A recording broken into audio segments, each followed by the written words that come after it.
শতকরা বার্ষিক, শতকরা মানে কি 100 টাকায়, বার্ষিক মানে এক বছরে সুদ হয় কত টাকা? 5 টাকা। তাহলে 100 টাকা এক বছর সুদ হয় 5 টাকা।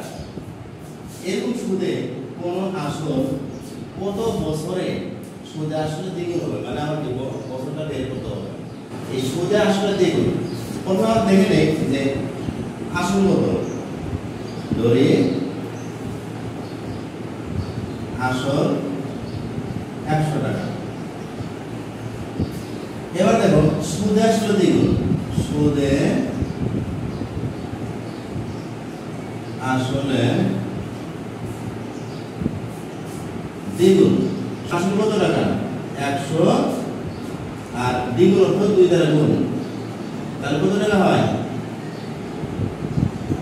200 টাকা। সুদে আসলে দ্বিগুণ মানে এর মধ্যে কি আছে? সুদ আছে আর কি আছে? আসল আছে। তারপর আমরা লিখবো অতএব সুদ, সুদে আসল 200 আর আসল জানি আমরা 100। তাহলে সুদ আসল থেকে আসল যদি বাদ দিই তাহলে কি পাবো আমরা? সুদ পাবো। কি পাবো? সুদ। সুদ, সুদ হলো 100 টাকা। এবার খেয়াল করো এই যে 5 টাকা যে সুদ হয় এটা কত বছরে হয়? বার্ষিক মানে এক বছরে হয়। তাহলে আমরা লিখি যে 5 টাকা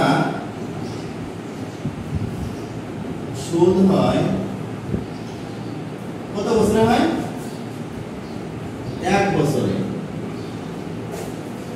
অতএব 1 টাকা সুদ হবে তাহলে সময় কম লাগবে, 1/5 বছরে।